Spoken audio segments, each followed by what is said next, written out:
morning, sir. I'm Fern Bermeo from BSN 2K and I will be your student nurse for today. So, I'm here to check your vital signs po, sir. Can you tell me your name and birthday po? So, my name is Michael Jones po. I was born on January 1, 1990 po. So, thanks. Have you had coffee, a cigarette, or exercise in the last 30 minutes? No, I've been resting for the past 30 minutes. Good. Any latex allergies? No.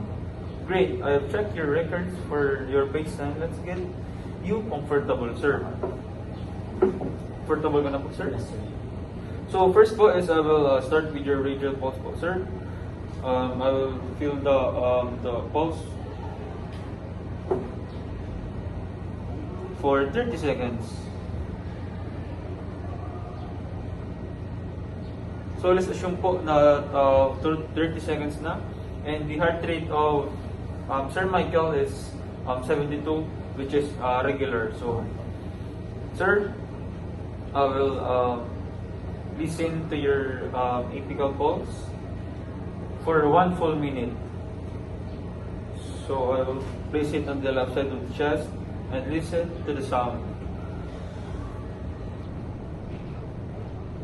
So let's assume na it is full 1 minute, and it is perfect at 74 beats per minute. So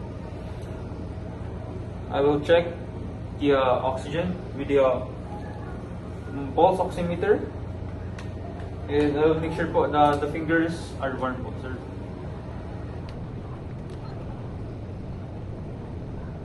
So let's assume po na it's already done. You are at 98%, so that's excellent po. So I will, while I was checking the oxygen with the pulse oximeter, I've also observed the respiration observed, which is 16 beats per minute, which is nice and even. So for the blood pressure po, I will ensure that the patient's arm is at heart level. So sir, can you put your hands here po? So I'm wrapping this cuff po to your upper arm.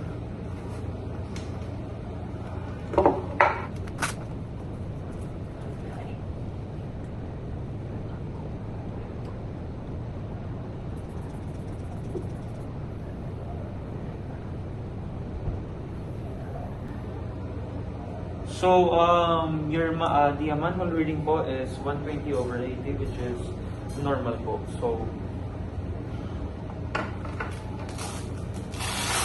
So all done po, sir.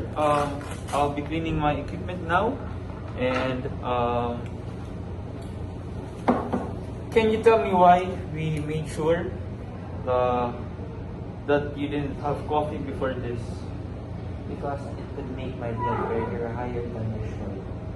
Exactly. So here is your call light, and I'm putting in your bed in the lowest position. So I'm documenting all the normal vital signs in your chart, and I will update the doctor. And thank you for your cooperation, sir.